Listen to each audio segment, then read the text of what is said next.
Assalamualaikum warahmatullahi wabarakatuh. A'udzu billahi minasyaitonir rajim.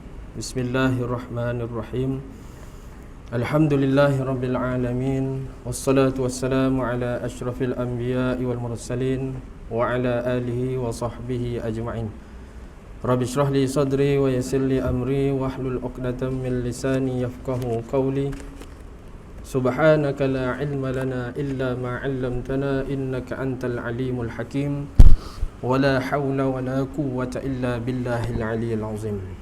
Yang dimuliakan Tuan Imam, Tuan Bilal, Tuan Pengurusi, Ahli Jabatan Kuasa, Tuan-tuan haji, puan-puan hajah muslimin dan muslimat yang dikasihi dan dirahmati oleh Allah Subhanahu wa taala. Alhamdulillah, puji dan syukur kita panjatkan kehadrat Allah Subhanahu wa taala. Allah Subhanahu wa taala menemukan kita di tempat mulia dan kita sama-sama telah dapat melaksanakan perintah Allah Subhanahu wa taala. Mudah-mudahan Allah Subhanahu wa taala menerima amal ibadah kita. Muslimin dan muslimat yang dikasihi dan dirahmati oleh Allah Subhanahu wa taala. Kita dalam pengajian Sirah Nabawiyah dari kitab Ar-Rahiq Al-Makhtum. Jadi tuan-tuan yang dikasihi dan dirahmati Allah, kita telah berada pada bulan sambutan kelahiran Nabi Muhammad sallallahu alaihi wasallam. Jadi tuan-tuan, kita dah pada pertemuan yang lalu kita dah menyebutkan tentang kehidupan Nabi sallallahu alaihi wasallam, sehinggalah kepada penindasan yang dilakukan kepada Nabi dan kepada para sahabat Nabi, hingga menyebabkan di kalangan para sahabat berhijrah ke Habsyah, satu tempat di bahagian Afrika ataupun kini disebut sebagai Ethiopia. Jadi tuan-tuan, pada peringkat awal pertemuan yang lalu kita dah sebutkan, peringkat awal mereka telah diperintahkan untuk berhijrah.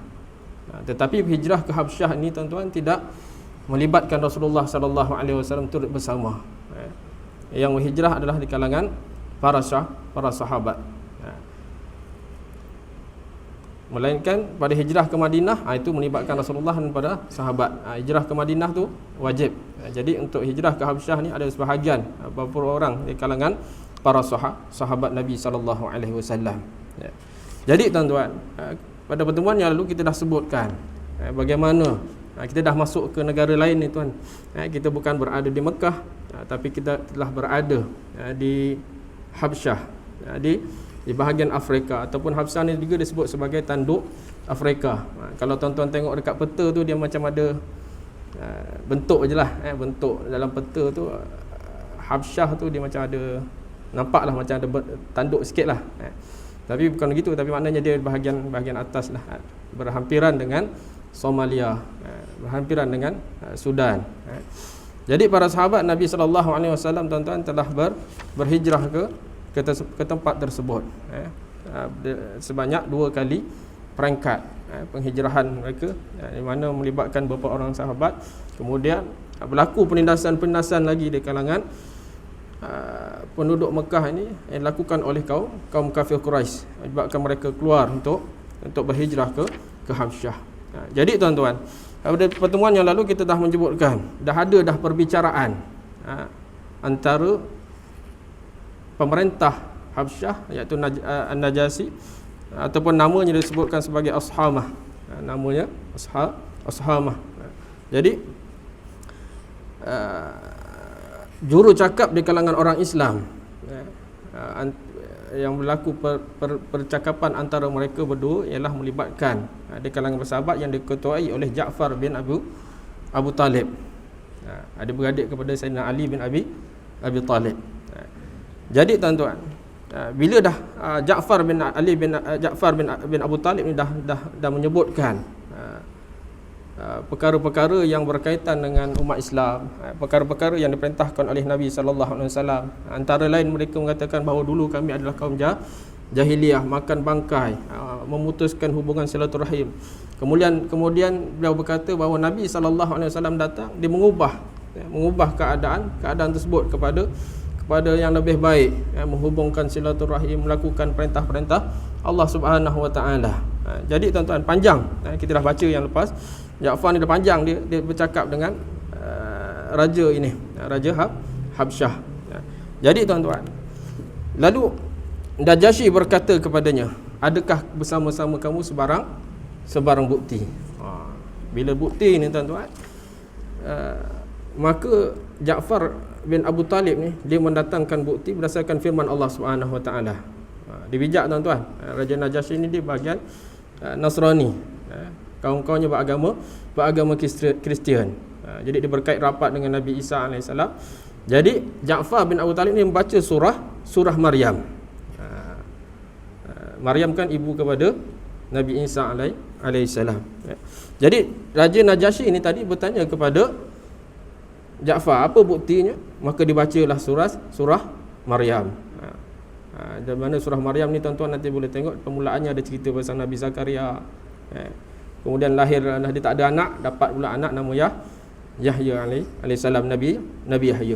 Juga disebutkan tentang Nabi kisah Maryam. Di mana Maryam ni melahirkan Nabi Isa alaihissalam tanpa bapa. Jadi bila disebutkan ni dalam, kalau kita lihat dalam surah Maryam, A'udzubillahi minasyaitonirrajim, fattakhazat min dunhim hijaban fa arsalna ilaiha ruhana fatamassala laha basharan sawiyya. Lalu dia memasang tabir yang melindunginya dari mereka, lalu kami mengutuskan roh kami iaitu Jibril kepadanya, maka dia menampakkan diri di hadapannya dalam bentuk manusia yang sempurna. Maka berkata Maryam, qalat inni a'udzu birrahmani minka in kunta taqiyya. Dia Maryam berkata, sesungguhnya aku berlindung kepada Tuhan yang Maha Pengasih terhadapmu jika engkau orang yang bertakwa. Malaikat Jibril ni datang kepada Maryam. Qalat anna yakunu li ghulamu wa lam yamsasni basharun wa lam aku baghiyah. Dalam ayat yang ke-20, sebelum tu malaikat Jibril AS menyebutkan kepadanya bahawa sesungguhnya aku hanyalah utusan Tuhanmu untuk menyampaikan anugerah kepadamu seorang anak lelaki yang suci. Malaikat Jibril mengkhabarkan kepada dia, Maryam ni akan dapat seorang anak. Tapi kata Maryam apa? Bagaimana mungkin aku mempunyai anak lelaki padahal aku tak pernah ada orang lelaki yang menyentuhku dan bukan aku seorang penzina. Kurniaan Allah Subhanahu Wa Taala kepada Maryam, dia akan digunakan seorang anak. Sehinggalah tuan-tuan, ayat seterusnya menyebutkan bahawa mengandunglah Maryam hingga melahirkan anak. Jadi tuan-tuan, bila lahir anak, maka orang ramai mula mengata kepada Maryam dengan perkataan yang menuduhlah Nabi Maryam ni seorang yang berzina. Antara kata-kata mereka, ya ukhta Haruna ma kana abukim ra'asau'im wa ma kanat ummuki baghiyah. Wahai saudara perempuan Harun, ayahmu bukan seorang yang buruk perangai dan ibumu bukan seorang perempuan penzina. Orang dah mula menuduhnya. Sehinggalah tuan-tuan, Maryam berisyarat kepada anaknya iaitu Nabi Isa, menyebabkan Nabi Isa boleh daripada kecil dia boleh berkata-kata. Apa kata dia? Qala inni abdullahi atani alkitaba wa ja'alani nabiyya. Dan Isa berkata, sesungguhnya aku hamba Allah dan memberiku kitab Injil dan dia menjadikan aku seorang nabi. Ini masa kecil tuan-tuan. Nabi Isa AS dah boleh berkata-kata. Jadi tadi tuan-tuan, Ja'far bin Abi Talib tadi dia baca kisah Maryam dengan Nabi Isa AS dan surah Maryam. Jadi apa kata Najasyi tuan-tuan? Demi Allah, Najasyi menangis sehingga air matanya membasahi janggutnya dan para pendetanya turut menangis sehingga basahlah muka mereka apabila mendengar ayat yang dibacakan kepada mereka. Kemudian Najasyi berkata, sesungguhnya ajaran ini, ajaran yang dibawa oleh Nabi SAW ni melalui perantaraan Ja'far ini tadi, sesungguhnya ajaran ini dan apa yang dibawa oleh Isa keluar dari lubang pelita yang sama. Sedangkan Najasyi ini tadi tuan-tuan, dia bukan beragama Islam, tapi dia kata apa yang dibawa oleh Isa, makna dia percaya ajaran-ajaran yang dibawa oleh Nabi Isa. Sebab apa tuan-tuan, Najasyi ini akhirnya diceritakan, tapi dalam tak cerita bahawa akhirnya dia memeluk agama Islam. Ya. Walaupun dia tak pernah bertemu dengan Rasulullah sallallahu alaihi wasallam. Dia seorang pemimpin yang bukan beragama Islam, akhirnya dia menganut agama Islam. Maka pergilah kamu berdua demi Allah, aku tidak akan menyerahkan mereka kepada kamu berdua. Ya, mana tadi tuan-tuan yang datang itu adalah Amr bin Al-As dengan seorang sahabatnya. Ya, dia cubalah menimbulkan perbalahan sebab Amr Al-As ni dengan sahabatnya nak membawa balik orang-orang Mekah ni kembali ke Mekah. Tetapi Raja Najasyi ini tadi tidak menerima pelawaan mereka. Ya. Itu yang kita ceritakan pada pertemuan yang lalu. Muslimin dan muslimat yang dirahmati oleh Allah Subhanahu wa taala. Tetapi tuan-tuan, dua orang utusan Quraisy iaitu Amr bin Al-As dan Abdullah bin Abi Rabi'ah ni tak berpuas hati. Tidak berpuas hati dengan tindakan yang dilakukan oleh Najasyi ini tadi. Kerana apa? Kerana dia membiarkan umat-umat Islam ni selamat hidup di Habsyah. Dia tak berpuas hati dan dia berhasrat untuk datang lagi bertemu dengan Najasyi untuk keesokan harinya. Ya. Demi Allah, kata Amr Al-As, esok aku akan datang lagi menceritakan perihal yang akan memburukkan mereka. Ya. Maka besoknya tuan-tuan, Amr berkata kepada Najasyi. Amr ni dah datang kembali ke istana Najasyi. Amr berkata kepada Najasyi, wahai tuanku, sesungguhnya mereka ini mengatakan Isa anak Maryam perkataan yang besar. Dia cuba menimbulkan bibit-bibit fitnah kepada umat Islam. Sebab apa? Orang Islam menganggap Isa itu adalah anak Maryam. Itulah Isa bin Maryam. Tetapi bagi orang-orang Kristian, orang Nasrani, dia menganggapkan Isa itu adalah anak Tuhan. Isa anak Tuhan. Jadi Amr Al-As ni tadi sebagai wakil kafir Quraisy cuba nak menimbulkan fitnah, pertelingkahan antara Najasyi dengan umat Islam dengan mengatakan bahawa Isa itu bukan anak Tuhan. Sedangkan orang Kristian mengatakan Isa adalah anak Tuhan. Jadi dia cuba nak menimbulkan pertelingkahan. Wahai tuanku, sesungguhnya mereka ini mengatakan tentang Isa anak Maryam perkataan yang besar. Lalu Najasyi mengutuskan orang memanggil mereka untuk bertanyakan pendapat mereka tentang Isa Al-Masih Isa. Maka terkejutlah orang Islam. Orang Islam rasa terkejut. Kenapa panggil lagi? Semalam dah lepas. Ada lagi panggilan daripada istana. Akan tetapi mereka bersepakat untuk bercakap benar walau apa pun yang terjadi. Maka bila sampai, Najasyi pun bertanya kepada mereka. Maka Ja'far sebagai ketua umat Islam, sebagai juru cakap kepada umat Islam, dia berkata tentang Isa, kami mengatakan sebagaimana yang diberitahukan oleh Nabi kami, yang diberitahukan oleh Nabi sallallahu alaihi wasallam. Apa kata dia? Kami mengatakan dia adalah seorang hamba Allah, wa abdullah wa rasuluhu wa ruhuhu wa kalimatuhu alqaha ila Maryam. Dia adalah seorang hamba Allah dan Rasulnya, seterusnya, dan kalimahnya yang dicampakkan kepada Maryam si perawat. Jadi dia ambil jalan selamat. Ja'far ni tadi mengatakan bahawa kita kata apa yang Nabi SAW katakan tentang Nabi Isa, bahawa dia adalah seorang hamba Allah. Kemudian apa yang terjadi tuan-tuan? Kemudian Najasyi mengambil sebatang dahan dan membuat garisan di bumi seraya berkata, dia ambil sebatang dahan, dia buat garisan, demi Allah, apa yang kamu kata tentang Isa bin Maryam ini tidak lari daripada garisan ini. Maknanya apa tuan-tuan? Dia selari dengan agama Islam. Najasyi ini tuan-tuan, dia mahu memahami tentang agama yang sebenar yang dibawa oleh Nabi Isa, berkaitan dengan kitab Injil. Sebahagian yang lain tuan-tuan, orang-orang Nasrani dia dah banyak ada tentang penyelewengan.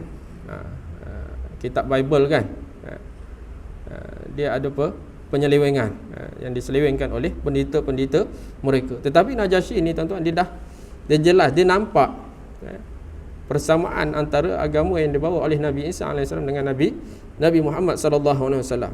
Demi Allah, apa yang kamu kata tentang Isa bin Maryam ini tidaklah daripada garisan ini, mak selari. Lalu para pembesarnya menarik nafas. Dia tarik nafas ni seolah-olah macam tercengah. Mana sama? Orang Islam kata Isa ni anak Maryam,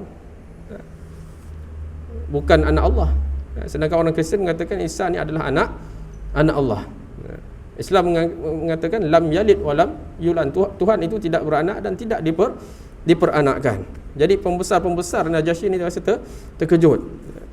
Lalu para pembesarnya menarik nafas dan Najasyi berkata, walaupun kamu menarik nafas, demi Allah. Mana dia menganggap bahawa ajaran ni adalah sama.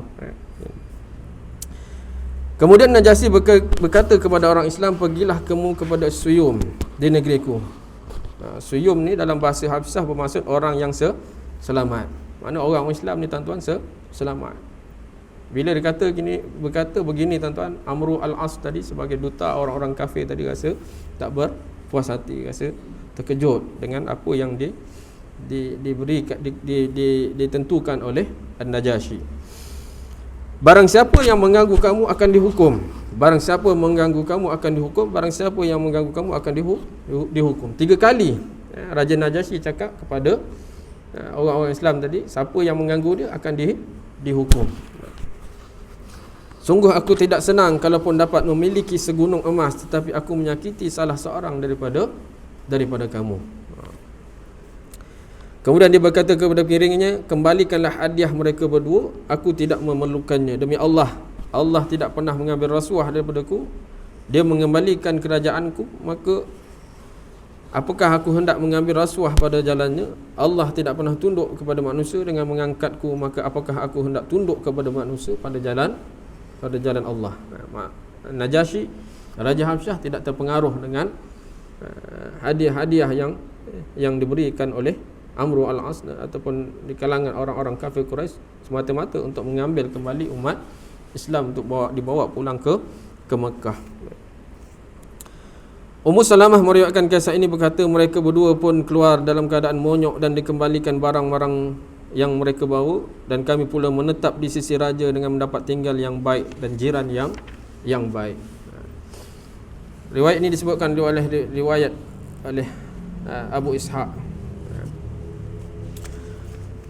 Penulis lain daripada Abu Ishaq menyebutkan bahawa utusan Amr bin al-As kepada Najasyi berlaku selepas peperangan Badar. Ini ada pendapat lain pula. Ada yang kata berlaku selepas peperangan Badar. Selanjutnya tuan-tuan, maka lemah sudah usaha orang-orang musyrikin dan mereka juga gagal. Mereka menyedari bahawa tidak dapat melebarkan tekanan melainkan dalam batasan kekuasaan yang mereka ada. Lantaran itu lahirlah idea yang buruk di kalangan mereka. Mereka berpendapat bahawa untuk menyelesaikan kemudian ini tidak lain kecuali dengan menghalang Rasulullah secara total, secara sepenuhnya, untuk menghalang dakwah Nabi SAW. Nanti ada diceritakan bagaimana perancangan mereka untuk membunuh Nabi SAW.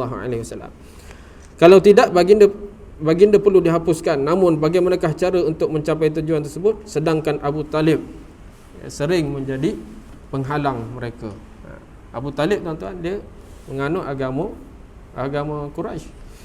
Tetapi dalam masa yang sama Abu Talib kuat mempertahankan Nabi SAW, sehingga sukar orang nak menghalang dakwah Nabi disebabkan adanya Abu Talib, bapa saudaranya. Muslimin dan muslimat yang dirahmati oleh Allah Subhanahu Wa Taala. Selanjutnya tuan-tuan, kita dah habis pengkisahan berada di Habsyah. Kembali pula kisahnya kepada di Mekah, di mana orang-orang Quraisy berusaha bercadang untuk mengancam Abu Talib. Pembesar-pembesar Quraisy datang berjumpa Abu Talib. Lantas dia berkata, wahai Abu Talib, sesungguhnya engkau seorang tua dan terhormat serta mempunyai kedudukan di kalangan kami. Dia seorang yang terhormat dan dia juga menjadi pembesar di kalangan mereka. Kami telah meminta engkau menghalang anak saudaramu tetapi engkau tidak menghalangnya. Demi Allah, kami sudah tidak tahan lagi membiarkan nenek moyang kami dicaci, akal fikiran kami diperbodohkan, dan Tuhan-Tuhan kami diaibkan, melainkan engkau sanggup menghalangnya. Atau kalau tidak, biarkan kami menyelesaikan sehingga binasalah salah satu daripada dua pihak. Sampai begitu sekali. Sampai sangguplah mati salah seorang daripada dua pihak ini, antara umat Islam dan orang kafir. Maka tuan-tuan, ancaman yang dihadapi oleh Abu Talib itu sangat berat nak dihadapi oleh Abu Talib. Lalu dia menjemput Rasulullah sallallahu alaihi wasallam dan berkata, maka bila dah dapat ancaman begitu, Abu Talib bertemu dengan Rasulullah sallallahu alaihi wasallam. Apa kata dia? Wahai anak saudaraku, sesungguhnya kaummu telah datang kepadaku, mereka mengatakan begini, maka tolonglah selamatkan diriku dan dirimu. Janganlah engkau bebankan kepadaku urusan yang aku tidak terdaya. Dia dah hampir-hampir nak menyerah, tuan-tuan. Abu Talib minta kepada Rasulullah, tolonglah selamatkan dia, supaya orang-orang kafir Quraisy ini tidak menghalang untuk mengancam Abu Talib, supaya Rasulullah berhenti daripada dakwahnya. Maka apa kata Nabi sallallahu alaihi wasallam, tuan-tuan? Rasulullah sallallahu alaihi wasallam menyangka bahawa bapa saudaranya sudah enggan melindunginya serta tidak berupaya lagi untuk membantunya. Lantas baginda pun bersabda, ya ammu wallah law wada'u syamsu fi yamini. Wahai pak cikgu, wahai bapa saudaraku, demi Allah, kalaulah mereka itu wada'u syamsu fi yamini, walaupun mereka itu meletakkan matahari di sebelah kananku, wal qamaru fi yasari, dan bulan di sebelah kiriku, ala an atruka hadzal amr hatta yazharullah au ahlaka fihi ma taraktuhu. Demi Allah, jika mereka meletakkan matahari di sebelah kananku ataupun dan bulan di sebelah kiriku, untuk aku meninggalkan urusan ini, yakni urusan dakwah, sehinggalah Allah menzahirkan kemenangannya, atau aku terkorban di jalannya, nescaya aku tidak akan meninggalkannya. Sampai begitu, tuan-tuan. Kalaulah mereka bagi matahari sebelah kanan, bagi bulan di sebelah kiri, supaya Nabi SAW tinggalkan ajaran ini, supaya Nabi SAW meninggalkan dakwah ini, maka Nabi SAW kata dia akan tidak meninggalkan urusan ini. Kerana ini adalah urusan perintah Allah Subhanahu Wa Taala. Sama ada Allah menzahirkan kemenangannya ataupun aku terkorban. Sampai begitu sekali pendirian Rasulullah sallallahu alaihi wasallam. Makna berilah apa sahaja pun, segala kemewahan, segala kekuasaan, apa harta benda dunia yang melimpah ruah kepada Nabi sallallahu alaihi wasallam, tetap Rasulullah tidak akan meninggalkan dakwah yang diperintahkan oleh Allah Subhanahu Wa Taala.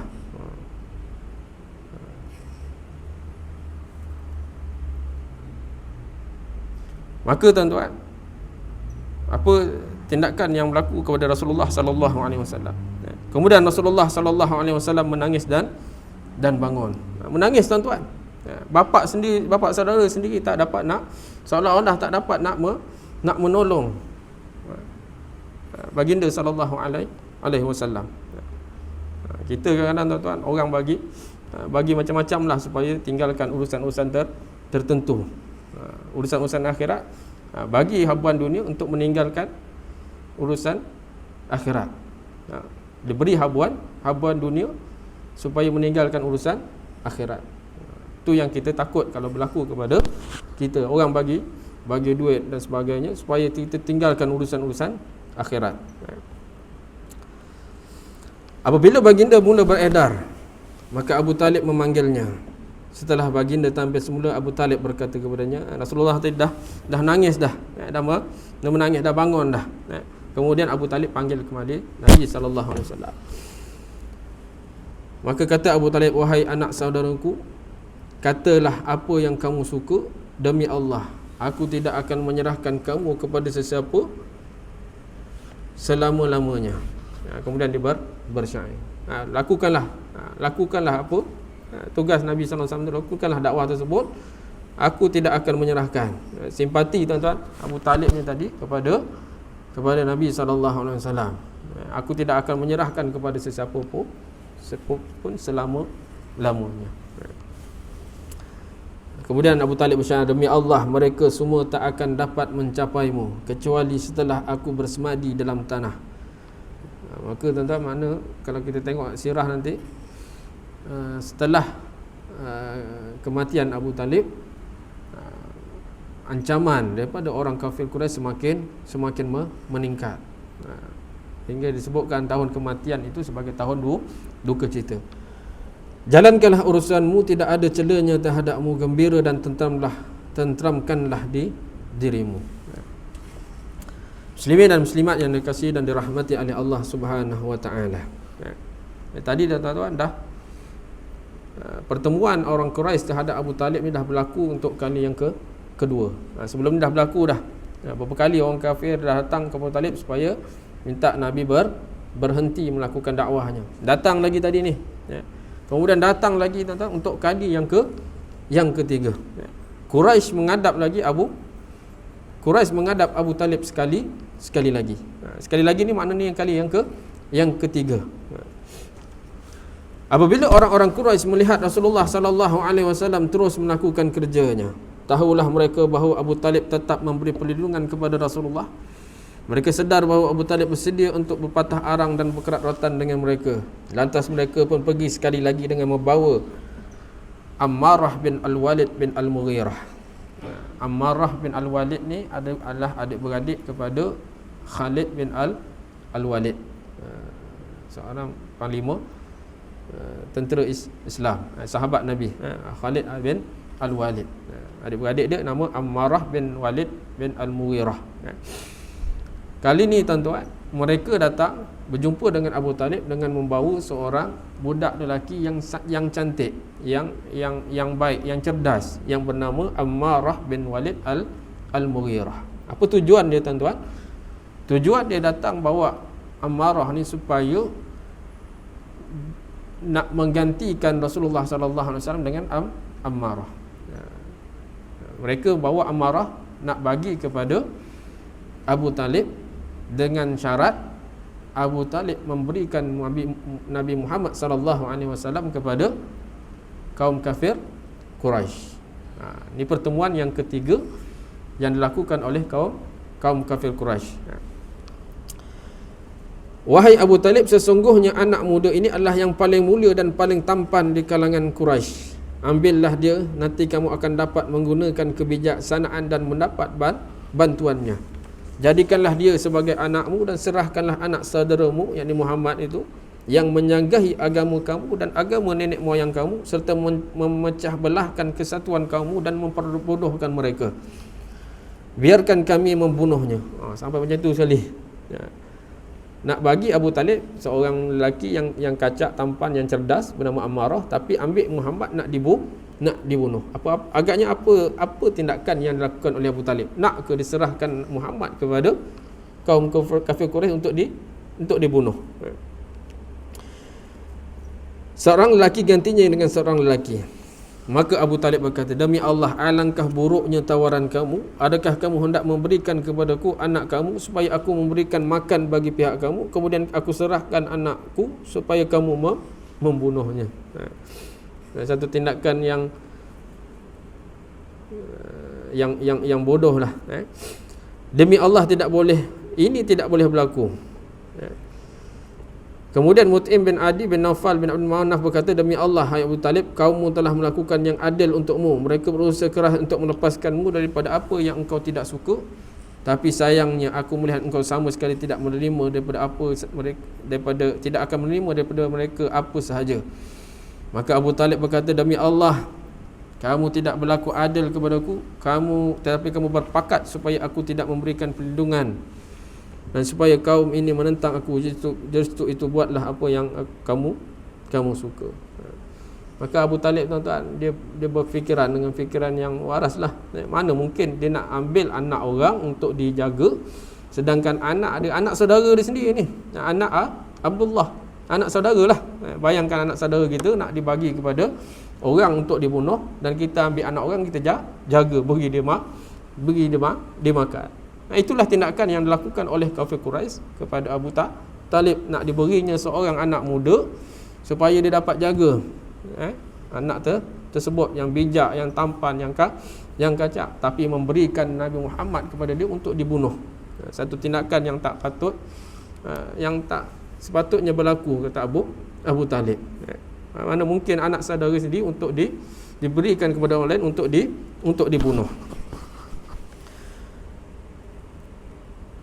Sumber-sumber sejarah tidak menyebutkan bila berlakunya dua pertemuan ini, tetapi melalui pengamatan yang berdasarkan tanda dan bukti yang lain menunjukkan bahawa ianya terjadi pada pertengahan tahun ke-6 kenabian. Ini penulis menyebutkan bahawa sumber sejarah tak nyatakan secara tepat, tetapi ikut bukti, ikut perkiraan kisah-kisah yang berlaku, ianya berlaku pada pertengahan tahun ke-6 kenabian.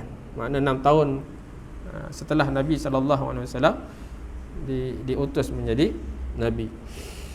Maka jarak masa antara dua pertemuan ini tidaklah terlalu lama. Pertemuan yang tadi, pertemuan yang kedua, yang mana Rasulullah mengatakan kalaulah diberikan matahari sebelah kanan, bulan sebelah kiri, itu pertemuan yang kedua. Kemudian pertemuan yang ketiga ni nak diberikan Ammarah bin Walid bin Al-Mughirah. Jadi pertemuan antara keduanya tak begitulah lama. Muslimin dan muslimat yang dikasihi dan dirahmati oleh Allah Subhanahu wa taala. Maka tuan-tuan, setelah itu, setelah orang-orang kafir Quraisy dia merasa gagal dalam rancangan mereka, maka timbullah idea jahat mereka untuk membunuh Nabi sallallahu alaihi wasallam. Kita lihat tuan-tuan pada perangkat awal tadi, bagaimana sebelum ni berlakunya penindasan kepada Nabi dan kepada para sahabat. Maka setelah itu berhijrah ke Habsyah, bertemu dengan Abu Talib, gagal lagi. Maka rancangan mereka yang seterusnya ialah untuk membunuh Nabi sallallahu alaihi wasallam. Setelah orang-orang Quraisy gagal dalam pertemuan itu, mereka kembali membuat perancangan yang lebih hebat dari sebelum itu. Sepanjang tempoh itu timbullah di kalangan mereka yang jahat idea untuk membunuh Nabi sallallahu alaihi wasallam dengan cara yang lain. Idea dan tindakan nekat inilah yang menyebabkan Islam diperkuatkan lagi dengan dua orang jagoh Mekah, iaitu Hamzah bin Abdul Muttalib dan Umar bin Al-Khattab. Jadi tuan-tuan, perancangan mereka untuk membunuh Nabi sallallahu alaihi wasallam ini, idea-idea yang jahat ini tuan-tuan telah menyebabkan Islam itu diperkuatkan dengan dua orang jagoh. Mana tuan-tuan, sebelum ni mereka adalah bukan beragama Islam, dan selepas ini diceritakan nanti bagaimana mereka memeluk agama Islam hingga jadi orang yang kuat, iaitu Hamzah bin Abdul Muttalib, iaitu bapa saudara Nabi sallallahu alaihi wasallam sendiri, dan juga Umar bin Al-Khattab. Sebelum itu Nabi sallallahu alaihi wasallam dah pernah mendoakan dah supaya antara dua Umar ni, antara dua Umar, salah seorangnya masuk Islam, iaitu Umar Al-Khattab ataupun Abu Jahal. Tapi Allah Subhanahu wa taala menerima Umar bin Al-Khattab. Jadi idea untuk membunuh Nabi sallallahu alaihi wasallam ni menyebabkan dua orang yang kuat ni masuk kepada agama Islam. Antara contoh tindakan nekat tersebut untuk membunuh Nabi sallallahu alaihi wasallam ialah Utaibah bin Abu Lahab. Maknanya sepupu Nabi lah, Utaibah bin Abu Lahab. Abu Lahab bapa saudara Nabi. Pada suatu hari datang kepada Nabi sallallahu alaihi wasallam, lalu dia berkata, aku kufur dengan ayat demi bintang semasa ia menjunam. Dan juga ayat kemudian dia mendekatkan dirinya kepada Nabi Muhammad sallallahu alaihi wasallam. Utaibah ni tuan-tuan, dia mengkufur kepada, dia tak terima lah, memang tak terima pun, tapi dia sebutkan ayatnya. Ayatnya tidak menerima ayat-ayat yang wahyu yang diberi oleh Allah Subhanahu wa taala. Antara ayatnya ialah wan najmi iza hawa, daripada surah An-Najm. Disebutkan dia kufur dengan ayat tersebut. Kita dah cerita dah surah An-Najm itu bagaimana bila Nabi SAW membaca surah An-Najm ini menyebabkan orang-orang kafir semua sujud. Sujud betul lah. Macam bagaimana Nabi SAW sujud, orang kafir semua sujud. Sehingga menyebabkan mereka terpinga-pinga. Bagaimana Nabi baca surah An-Najm ini menyebabkan semua orang sujud. Orang kafir semua sujud. Dan juga ayat dana fatadalla. Kemudian dia mula menyakiti Nabi SAW. Utaibah ni menyakiti Nabi SAW dengan cara apa? Ditariknya baju Nabi dan diludahnya ke muka Nabi SAW. Akan tetapi air ludahnya tidak mengenai Nabi SAW. Maka tatkala itu Nabi pun berdoa untuk kebinasaannya dengan doa, ya Allah, hantarkanlah salah seekor daripada anjing-anjingmu kepadanya. Maka doa Nabi itu dimakbulkan oleh Allah Subhanahu wa taala. Ini doa Nabi sallallahu alaihi wasallam supaya menghantar anjing kepada Utaibah. Doanya Nabi ini tuan-tuan dimakbulkan oleh Allah Subhanahu wa taala dalam satu peristiwa berlaku beberapa ketika selepas itu, berapa lama selepas itu, di mana Utaibah tuan-tuan dia keluar bersama sekumpulan orang-orang Quraisy sehingga mereka sampai di satu tempat di Syam yang dikenali namanya sebagai Az-Zarqa. Nama tempat Az-Zarqa di Syam. Pada malamnya ada seekor singa yang berkeliaran di sisi mereka. Maka Utaibah berkata, celakalah saudaraku, demi Allah dia akan memakanku sebagaimana yang didoakan oleh Muhammad terhadapku. Dia telah membunuhku semasa dia berada di Mekah dan aku berada di Syam. Doa Nabi SAW tuan-tuan ketika berada di Mekah, utuskanlah kepada dia anjing. Bila Utaibah tuan-tuan berada di Az-Zarqa ini di Syam, maka datanglah singa yang berkeliaran di situ. Tiba-tiba singa itu menyerbunya di kalangan kaumnya lalu membaham kepalanya sehingga terputus. Kepala Utaibah bin Abu Lahab tuan-tuan terputus dimakan oleh singa disebabkan doa Nabi sallallahu alaihi wasallam tadi. Ketika mana dia melakukan niat yang jahat untuk membunuh Nabi, untuk meludah Nabi sallallahu alaihi wasallam. Muslimin dan muslimat yang dikasihi dan dirahmati oleh Allah Subhanahu wa taala, alhamdulillah tuan-tuan, cukup sekadar tu yang dapat dikongsikan tentang sirah Nabi sallallahu alaihi wasallam. Kita dah menyebutkan tentang penghijrahan dan juga tentang idea jahat untuk membunuh Nabi sallallahu alaihi wasallam, dan ada lagi beberapa tindakan-tindakan untuk membunuh Nabi sallallahu alaihi wasallam. Insya-Allah kita akan sebutkannya pada pertemuan yang akan datang. Dan juga kita akan menyebutkan tentang Islamnya dua orang jagoh utama, iaitu Hamzah bin Abdul Muttalib dan juga Umar bin Al-Khattab. Insya-Allah cukup sekadar tu, mohon ampun dan maaf. A'udzubillahi minasyaitonirrajim. Bismillahirrahmanirrahim. Alhamdulillahirabbil alamin. Wassalatu wassalamu ala asyrafil anbiya'i wal mursalin wa ala alihi wa sahbihi ajma'in. Allahumma ighfir lana dzunubana wa liwalidina warhamhum kama rabbawna shighara. ولجميع المسلمين والمسلمات والمؤمنين والمؤمنات الأحياء منهم والأموات. بسم الله الذي لا يضر مع اسمه شيء في الأرض ولا في السماء هو السميع العليم. ربنا آتنا في الدنيا حسنة وفي الآخرة حسنة وقنا عذاب النار.